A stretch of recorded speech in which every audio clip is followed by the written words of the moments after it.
Okay, so after that, we're going to call that. We're going to make that big. There we go.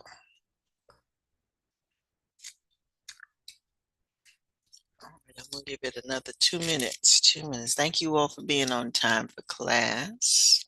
Do appreciate you. And congratulations, some of y'all got awards yesterday. Good job.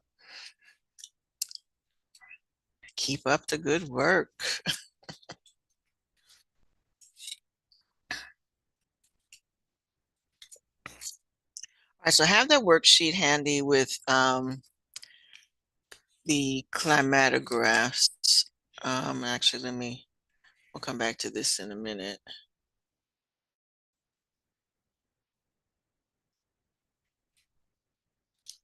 All right, got one more. And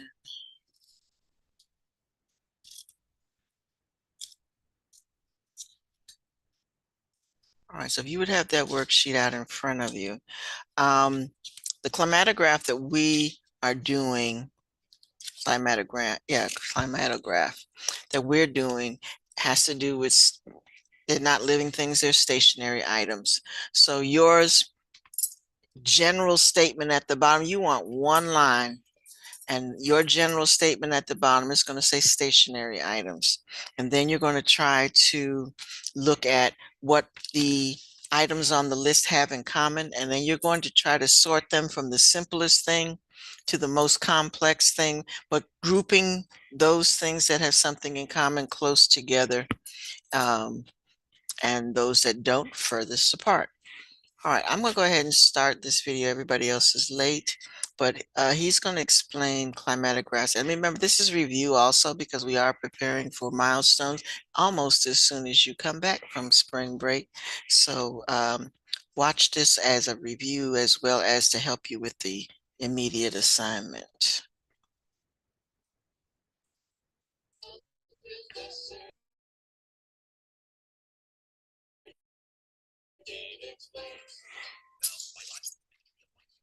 Is the construct that allows us to describe the relatedness of every living organism in an evolutionary context.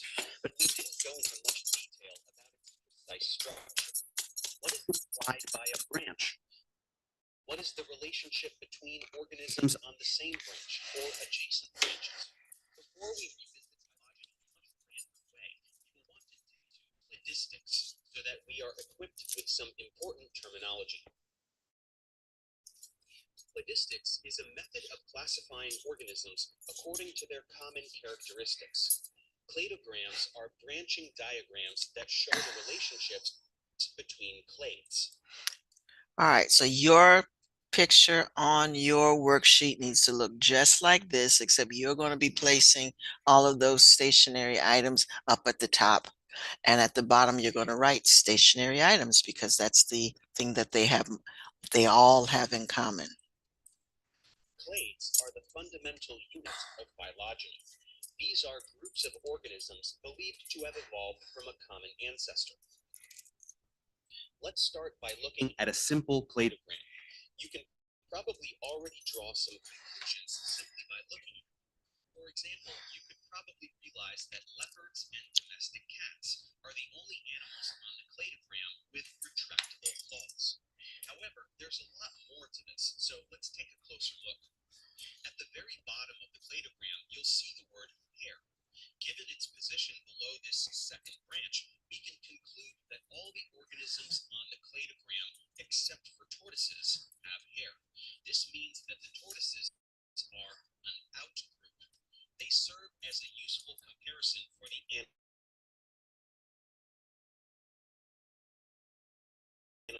other animals in the cladogram, the most recent of which is represented by this fork here, after which there is divergence.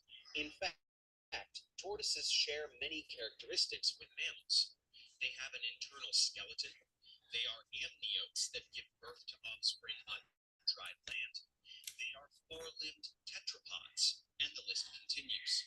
However, we are not concerned with those shared characteristics in this particular cladogram.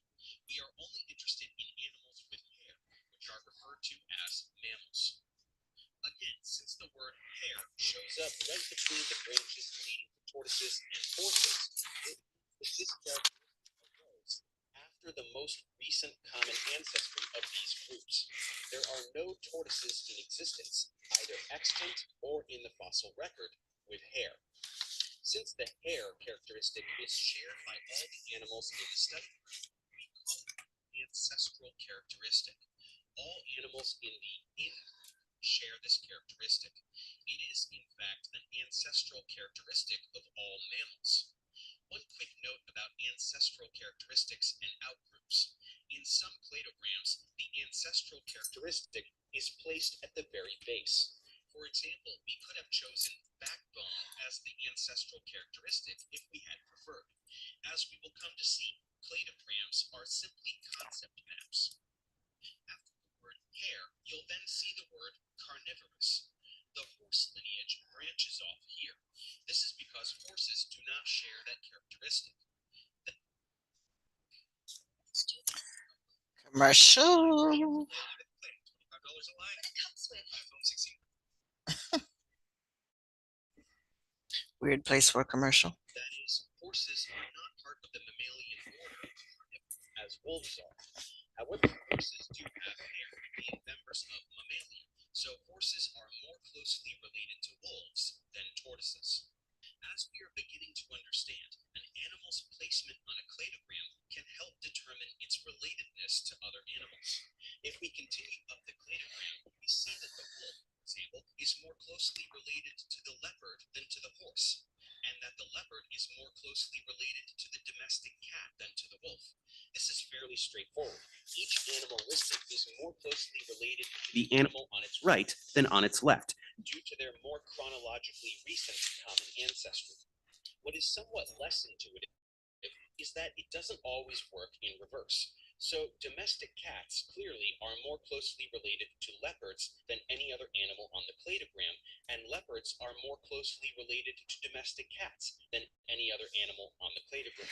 However, a horse is equally as related to a wolf as it is to a leopard, and a tortoise is equally as related to a horse as it is a wolf. Tortoises are not more closely related to horses than to leopards, even though the cladogram might make it look like they are. The reason for this is that we can rewrite the cladogram any way we please, as long as each species still has the correct characteristics. For example, even though most cladograms are written with a single line and numerous branches, we could instead write the cladogram like this, using the same characteristics. Notice that the domestic cat has the same characteristics, while the horses still only share the characteristic of hair. This is because the domestic cat is the focus point of the cladogram. So tortoises are equally distantly related to all mammals. They're not closer to horses or cats or any other mammal in the cladogram. To cement this, let's rewrite the cladogram with new animals so it looks like this. Now the horse is at the top and the domestic cat is closer to the bottom. Again, this doesn't mean anything about their evolution. Horses aren't more evolved than turtles or cats. They're just the animal that possesses the greatest number of the characteristics listed on this particular cladogram. Each time an animal branches off, there is generally a characteristic listed that separates it from the others. These are known as derived characteristics. Derived characteristics shared by all members of a clade are known as synapomorphies. Going back to our original cladogram, the ability to purr is a derived characteristic, or synapomorphy, that is possessed only by the domestic cat and no other animal on the cladogram. Likewise, the animals in order Carnivora, the wolf, leopard, and domestic cat, are the only animals in the cladogram with carnivorous meat-eating teeth.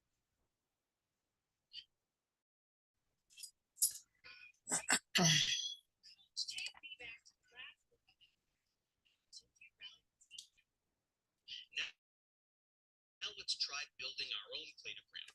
To build the cladogram, you first start with the species you're interested in studying, and then determine a list of evolutionary characteristics that separate them. All right, so this is what I want you to do on your worksheet. You don't have these organisms. You have a pencil eraser, a pen, a pencil sharpener, paper, correction fluid, and post-it note. So that's what you're going to write across the top. Okay, you're going to make a chart just like this. You're going to write all of that across the top. So don't take a minute. Everybody do this. So maybe you can do this on a separate sheet of paper or scratch paper or something like that, because it doesn't really have to be turned in with the assignment. But everybody should start with this. So you make your own box just like this. You're not going to have the stuff in the blue. I'm going to tell you what to write over there. But for now, at the top of your chart, you want to have a pencil, a pen, an eraser, pencil sharpener, paper, correction fluid, and post-it note. So we're going to, and then create a box on the side so that we can write down what they might have in common. Now, all of these in general, like I said, are stationary items. So that's what our solid line is. And all of those things are going to branch off from that solid line.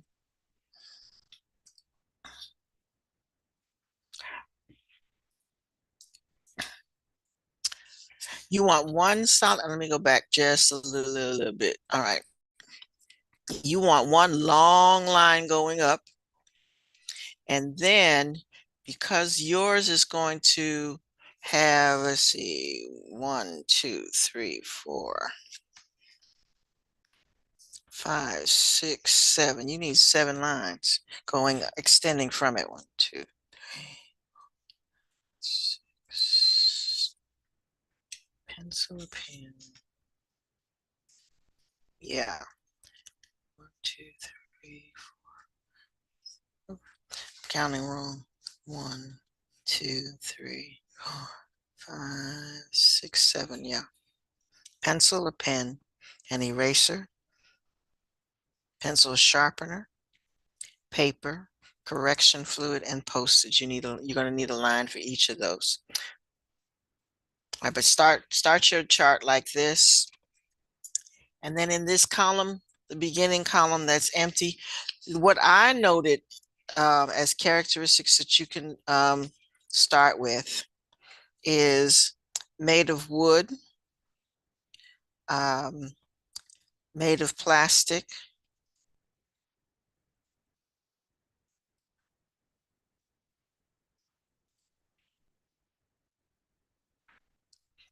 and actually how I separated mine was I started with made of wood, and then I went man-made, and man-made was divided into made of plastic, made of machine.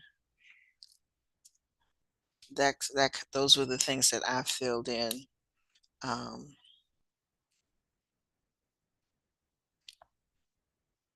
As far as the boxes were concerned. Now, man-made, so you have man-made covers your plastic, it covers your chemical, it covers your machine. So all of those can come under on that category. So that's how you, and then you want to check off your boxes. Where do these things fall as far as those characteristics are concerned?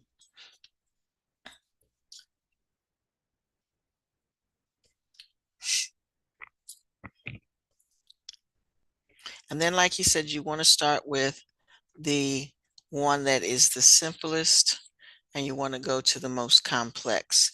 So the most simplest one would be the ones that start in nature, and that would be the things that are made from wood, and I had paper and the post-it note, and actually the pencil. So the pencil is a little more sophisticated because you actually have lead in there as well, but plain paper and post-it notes, they're kind of both paper, so they would come first. And then your pencil is also derived from wood, but it's, a little more processed. And then we go into looking at things that are not that are man-made, sorry, that are not natural. So then you could look at made of plastic, which would be the pen. The eraser is not made of plastic, but rubber is a little more sophisticated than plastic. All right. And then also man-made would be the correction fluid. And the thing that's not really in common with any of those because it's a machine would be the pencil sharpener. So I would have that most distant from the paper and the Post-it note. All right. So again, your line is called stationary items because that's what they all have in common. They are all stationary items. The one that is, yes, it should be a straight line. Or when I necessarily a straight line, it should be a diagonal line like this. All right. Your line should look, and I wish I could write on this and cross all these things out. So if you're doing a line like this at the very, very bottom, you're going to write stationary items instead of the tortoise. Often, like on the bottom of this, and you can't see because the closed caption. Let me take the closed. Okay. Removing the closed caption, you see hair at the bottom. And so yours would, what you can write there is derived from wood, derived from a tree, something like that. So things that are derived from a tree would be the paper and the Post-it note, because the Post-it note is paper. It's just been processed differently. And the pencil. The pencil is a little more sophisticated because we've added some things to it, but originally the pencil also came from wood. So those would have been my first three things that I would have put on the thing. And then after made of wood, I would have man-made, and things that are man-made. The correction fluid is man-made.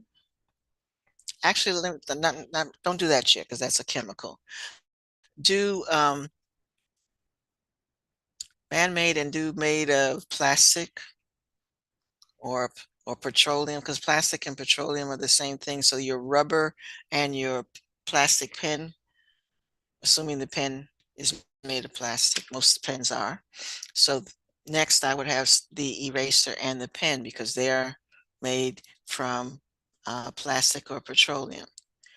After that, we have chemicals made from chemicals, man-made also, but made from chemicals, and that would be your correction fluid.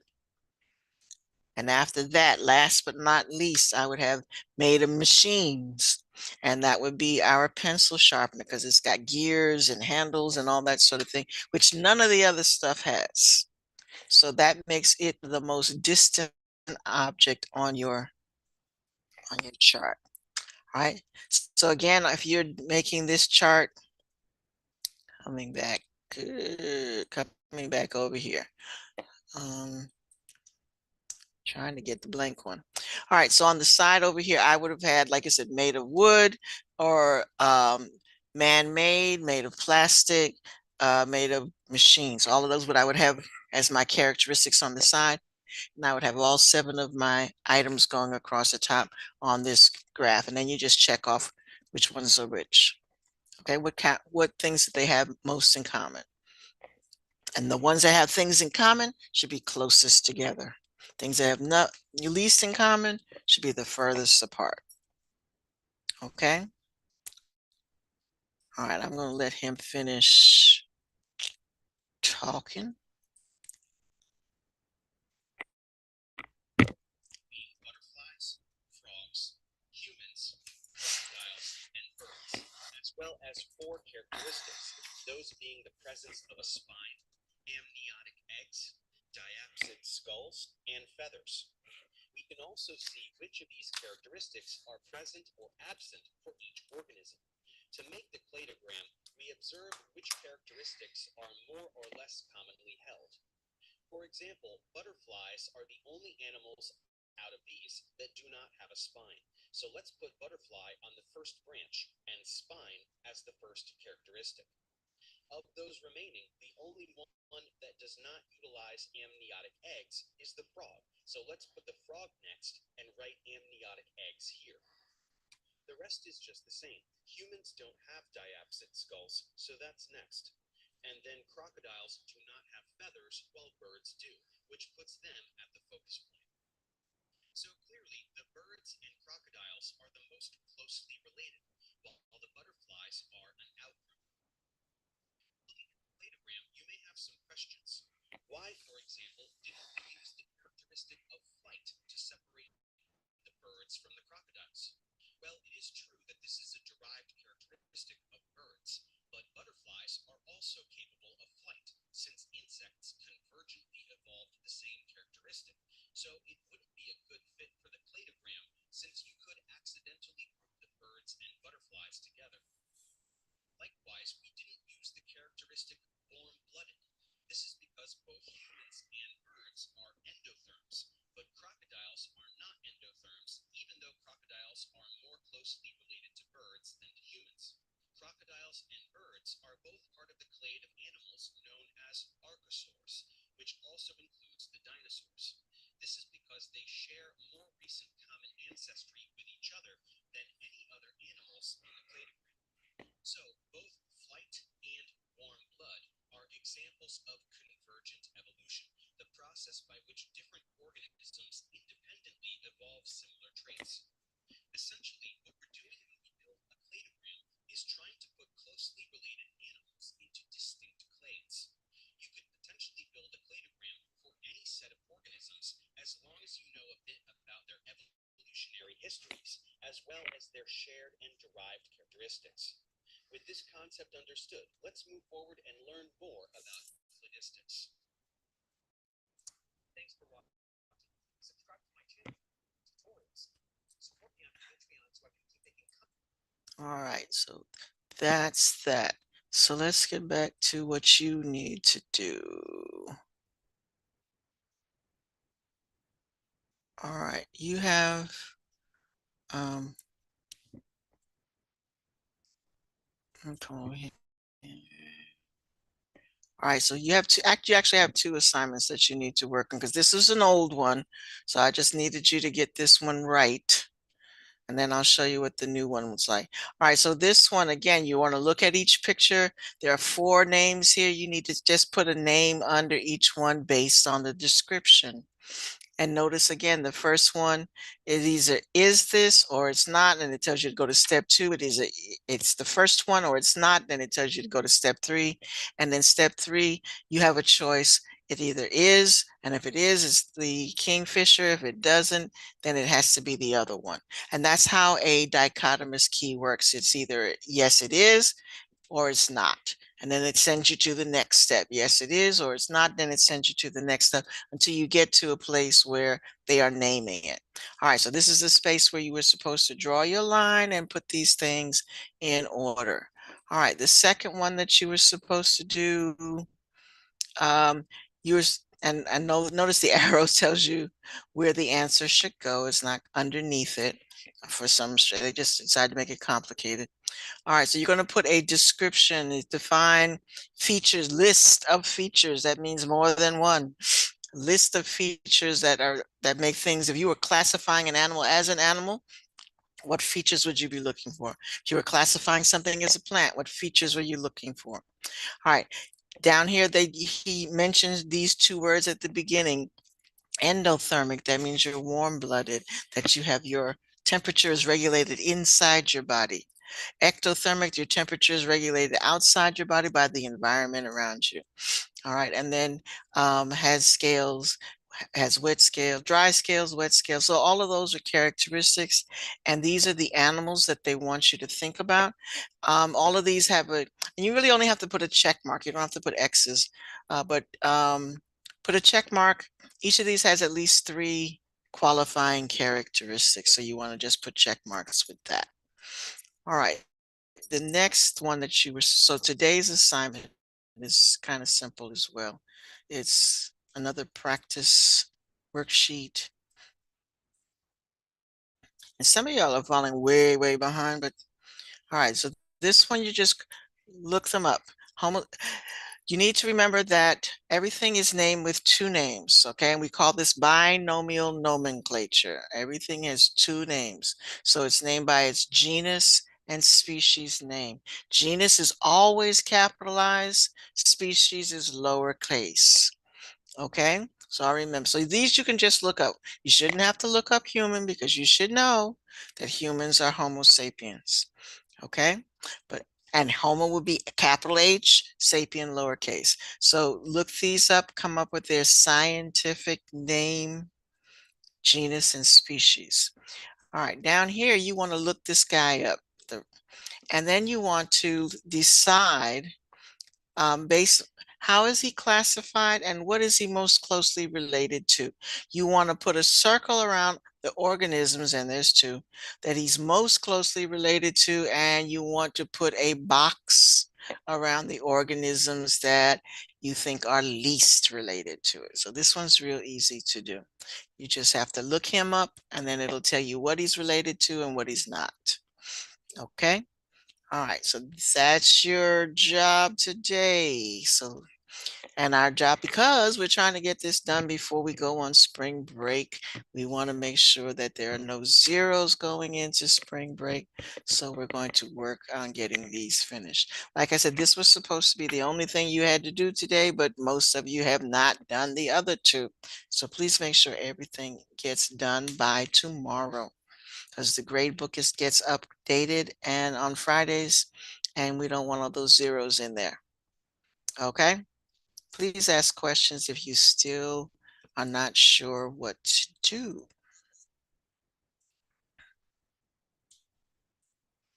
All right, I'm going to stop sharing so that I can do attendance.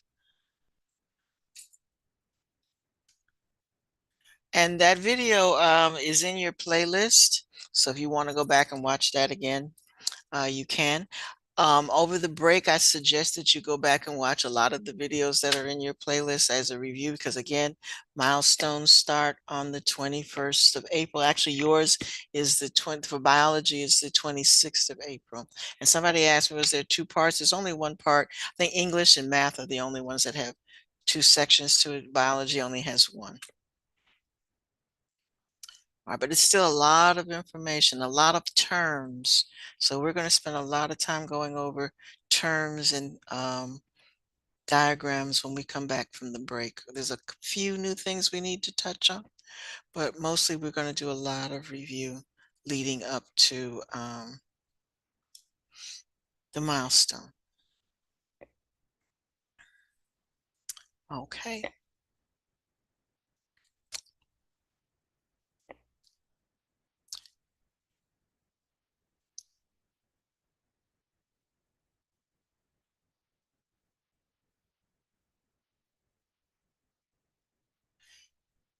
Yes, they said that we needed to put your milestone in. Yesterday they said as a final. Uh, it's 20% of your grade. I don't know if we're gonna, I will still give a final exam, but it is 20% of your grade, yes. So it does get inputted into, so you do need to study, you need to prepare. 20% of your grade is quite a bit. So we do want to make sure that we put our best foot forward and be as prepared for the milestone as we possibly can.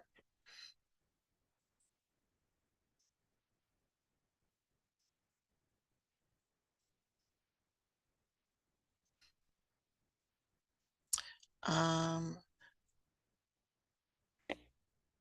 okay, Andrea, let me do the attendance and then I'll see if I can't pull up a sketchboard. Um, actually, I'm looking at what, Andrea, I'm looking at what you already have drawn. Um, I'm in Go Guardian. I'm looking at what you have, and you already have the pencil sharpener. Now, just go through the list and cross off what you've used already. But all of those words have to be on one of those lines. Okay, and then again, the ones that are more related, they should be closer together. The ones that are least related should be the furthest apart. So you got it set up right. You just need to put those other things um, on the lines.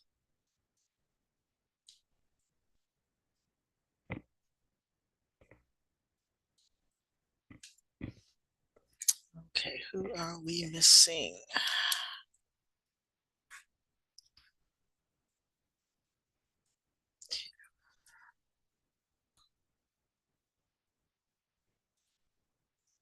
Okay, just two.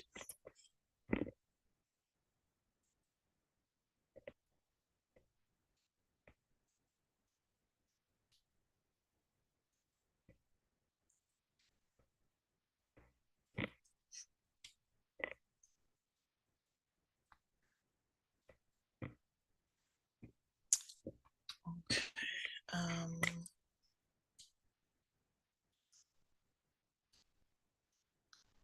let's see.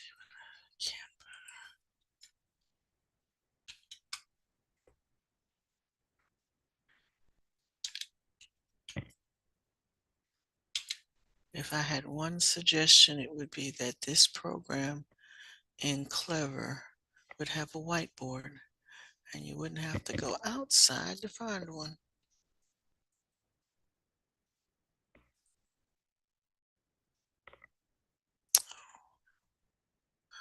You, um,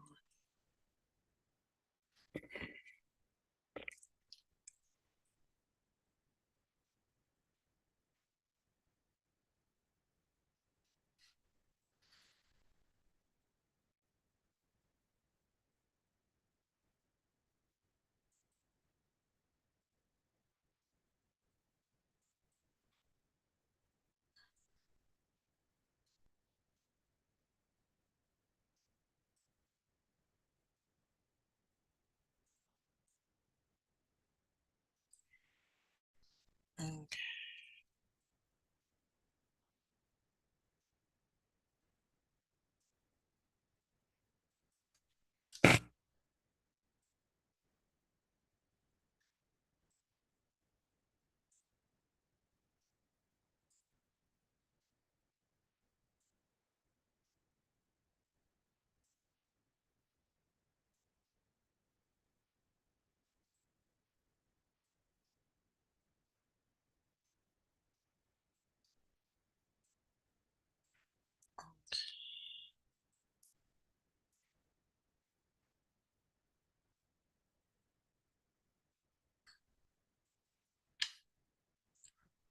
That big.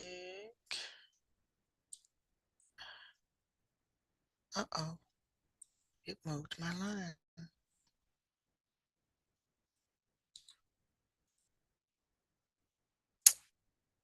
I put a text box around.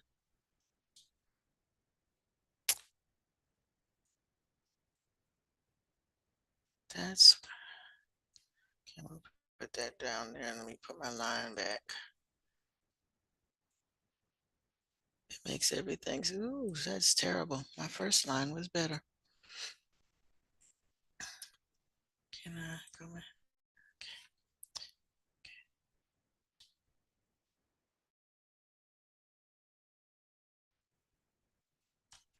All right.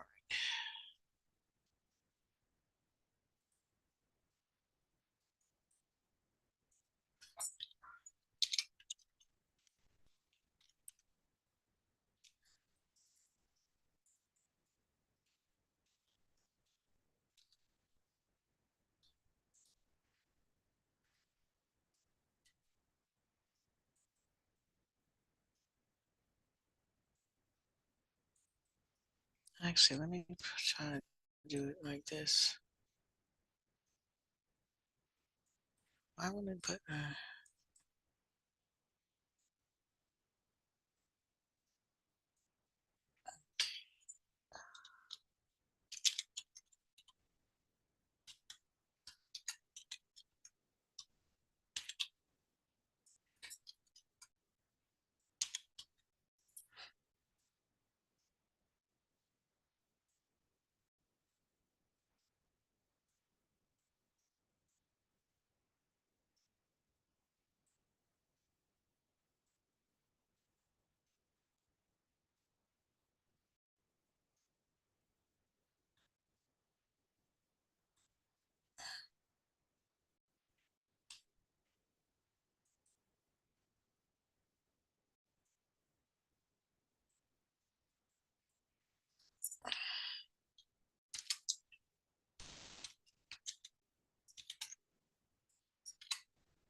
All right, so I'm putting my paper and my Post-it note. Paper is more simple because it's made of wood, derived from wood, but it's real simple because it's just paper.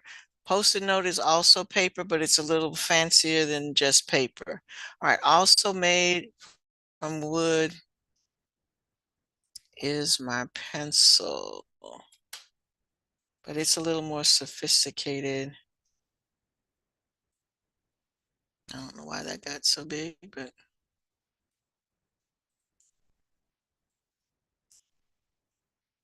um, whoops, what is that?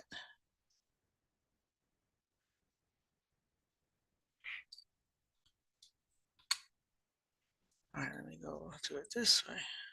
I don't know where that came from or why. There we go.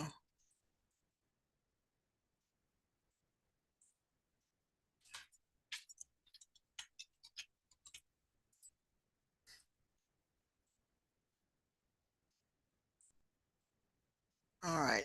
So again, everything on this side kind of primitive, but the pencil's a little more sophisticated than a piece of paper, so it's further up the line. All right, then we have, and then I put man-made. And so then we have a pen,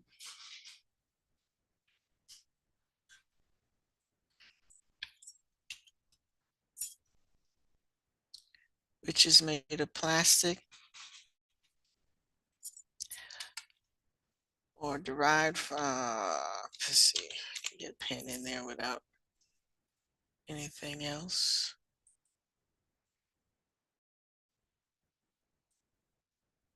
I don't know what that is, but it says pit. Okay, all right.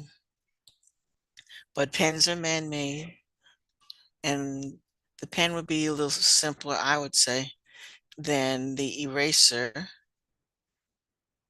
which is a little more, it's man-made as well, but it's slightly more con contrived. It almost has chemicals in it, but it's rubber. But they all come from a petroleum type product, plastics and you got your eraser.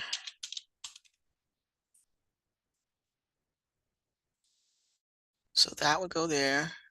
The next thing you had was correction fluid. Now, correction fluid would also be man-made, but it doesn't have anything in common with these two over here.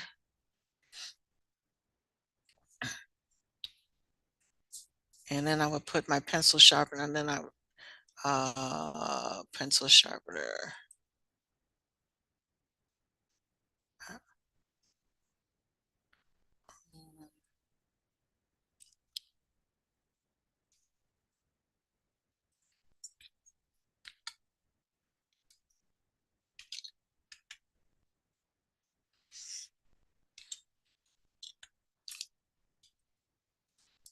Okay, and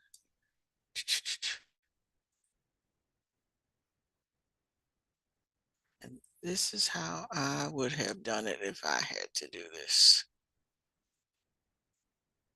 All right, so everybody ought to get this part right because I'm showing you how to do it.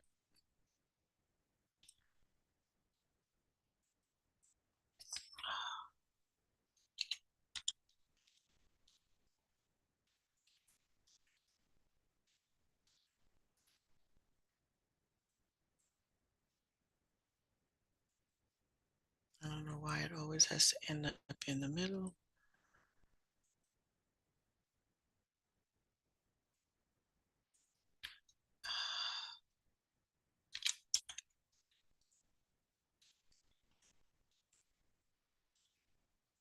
Okay. Oops, where'd that T come from?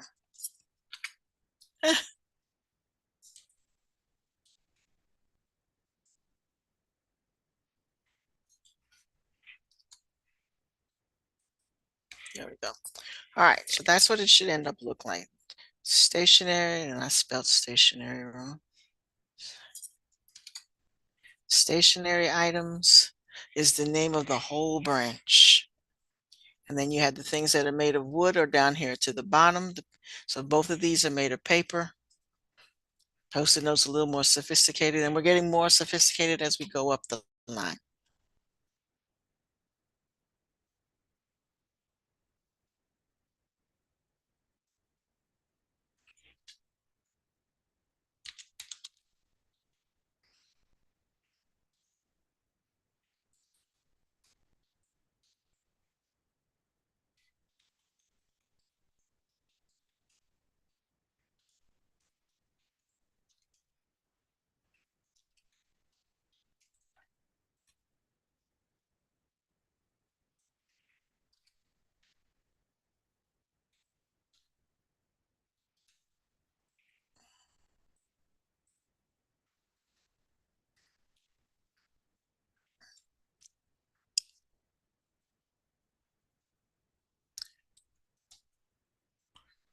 All right.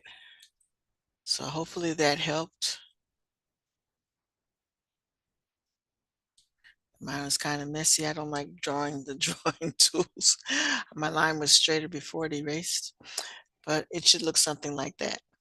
Okay. Uh, Someone just asked if I do tutoring.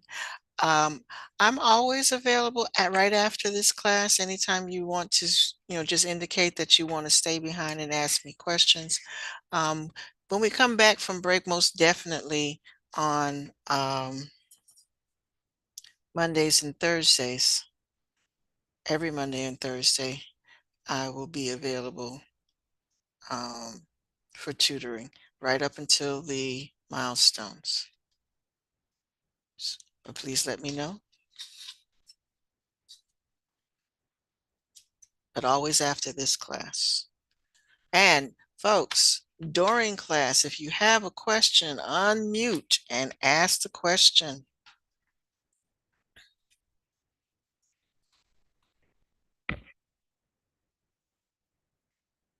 All right, is this clear for everybody now? Like I said, this is my version of it, but that's basically what you needed to do. Along the line, you had classifications that describe why you put things where you put them. Okay, so I put those first ones down because they're kind of simple. Paper is further, and then they talk about things that are being furthest away.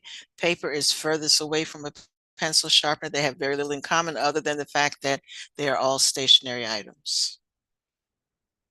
Okay, so it said the things that are closest to each other should have something in common.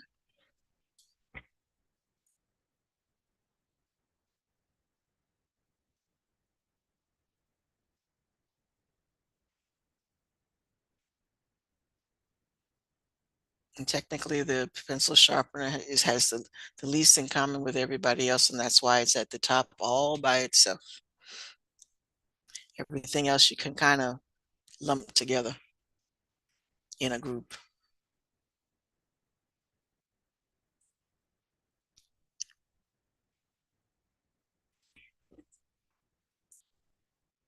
Any questions about this? All right, so like I said, this one, everybody should have right on their paper.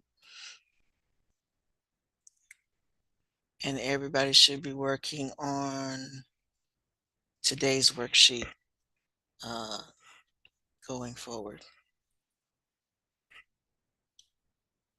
And that one's pretty easy. You just have to kind of Google the name of each organism. And with that, you need to remember the term binomial nomenclature, meaning a system, two-name system of naming organisms. So, and always remember the first name is capitalized. These are rules.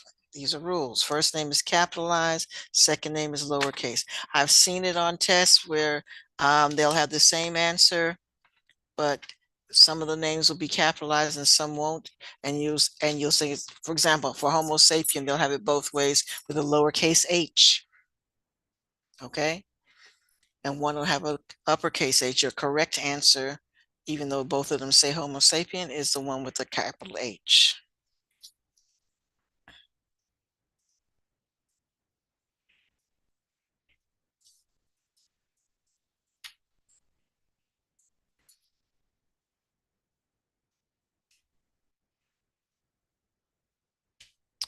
Okie dokie. So I'm going to take this down. Hopefully everybody's got this by now.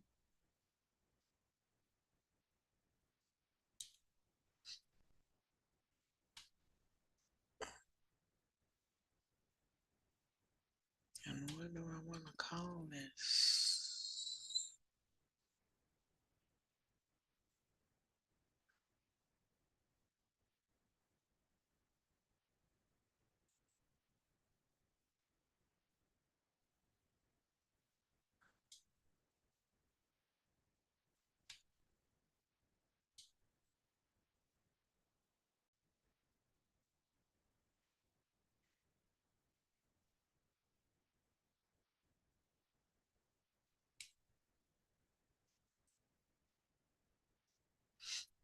Okay, I will be checking, which is why I stopped sharing so that I can check.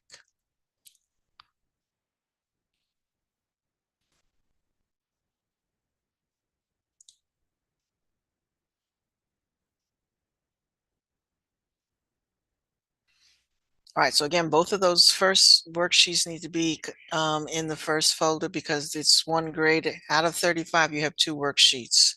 The second one is submitted all by itself.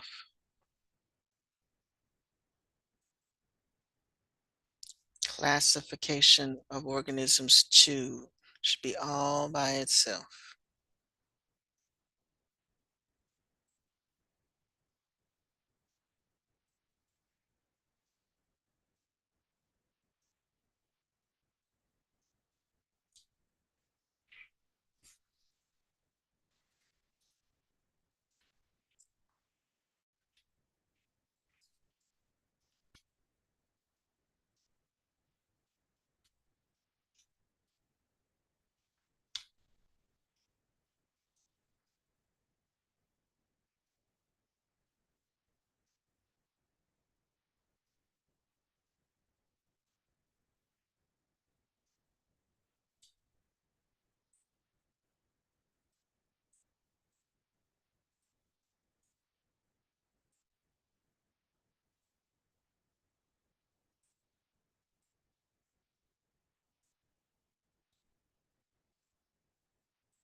All right, Jacob, could you take a look at yours again, please? The one you just sent.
Andrea, it says both worksheets, but I'm only seeing one.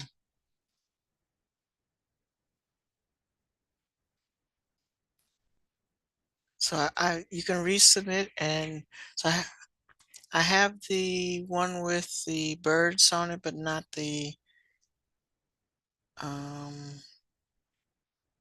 show you. The Five Kingdom. So you're missing the Five Kingdom worksheet.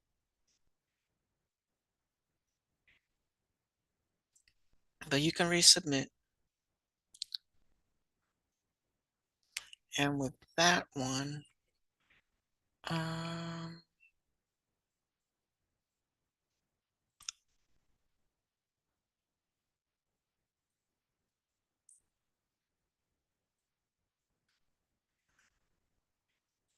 okay, this is about, and you may have to look up each animal.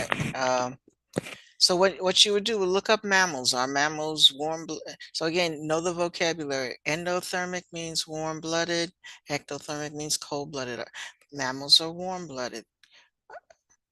All the rest, except birds, birds are warm-blooded. So there would be a check mark in each of those boxes, and you can either leave it blank or you can put an X um, in the boxes that don't qualify. Okay, then you go to ectothermic, those that are cold-blooded, that they adjust to their environment. That would be fish, amphibians, and reptiles. So you're going to put checks in all of those. So that's how you want to do the bottom of the top part. You want to look at the carry. So look at the definition. Let me come out of this for a sec. If you go to your module. As far as the top part is concerned, the module will help you define what the characteristics are of each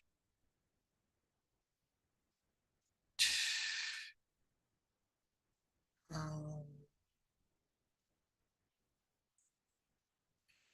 guess this one.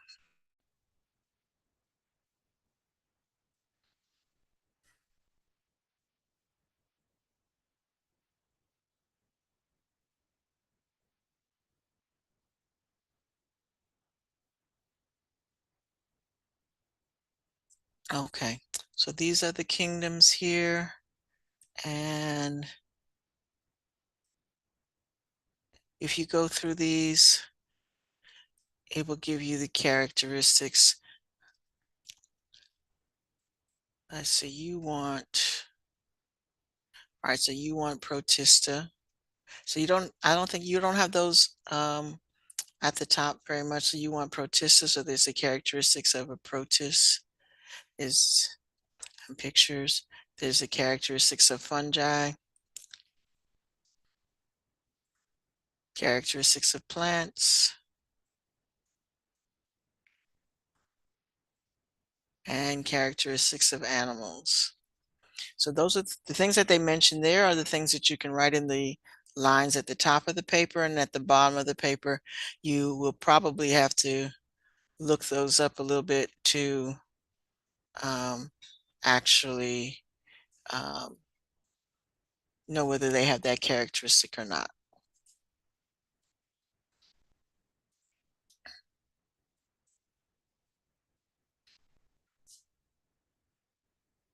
Okay. If you finish with all that, make sure that you can, because I am going to do a quiz with this Dropbox. I was supposed to do that this week, but and I think that was one of the assignments too. No, I did that for the other class, but I didn't do that for you all, where you had to put these in order and then, but I'll do that for next class. So if you put these in orders, take a screenshot of that and send it to me. Yeah, I'm gonna open it now, and it just won't be due until later. But if you finish everything the way Jacob is, um, this was going to be the next assignment where you had to drag these to where it's supposed to be, take a screenshot when it's correct, and then I'm going to create an assignment folder for it. I had not done that for you all because you all had so much else to do that I was trying not to overload. Is my box out there?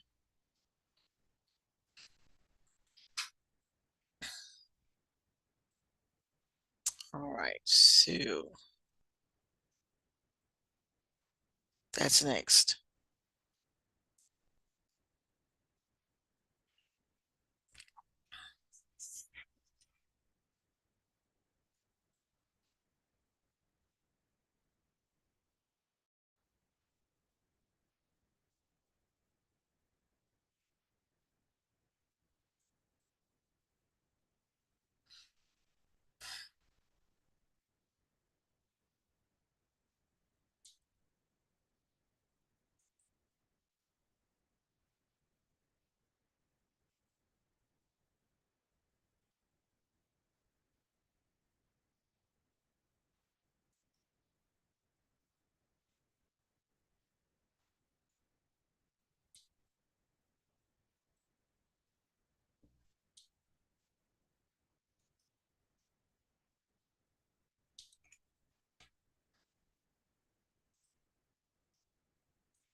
Okay, so if you get to it, because I transferred it from the other class, it'll show up on your to-do list, but it's also going to be in the module and not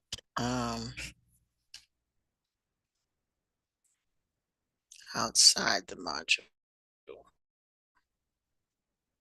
Okay. All right, but it should show up on your to-do list. And I just need to edit it so that your dates are different, but it's going to be the Kingdom and Domains Challenge. So y'all have quite a few things to do. The Kingdom and Domain Challenge. And with that, you just need to go to that section in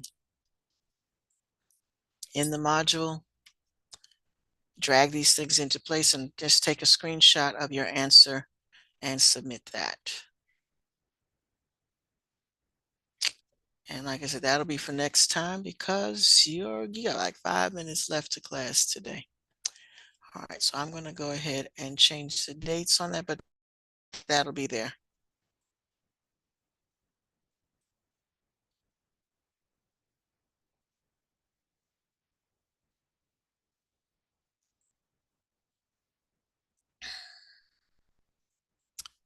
All right.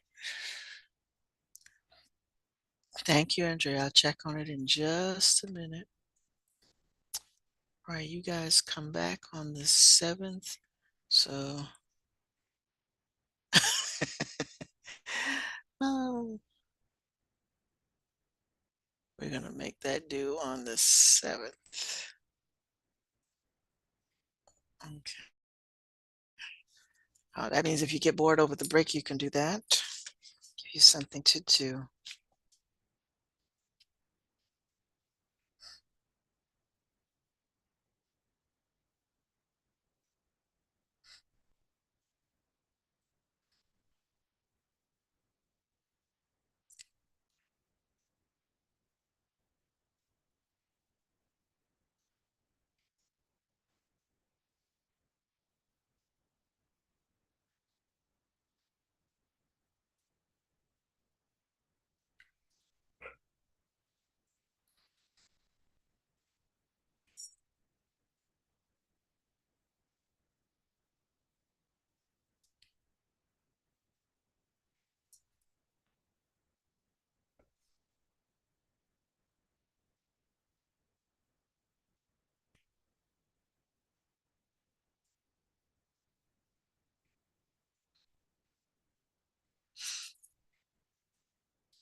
Okay, that's done.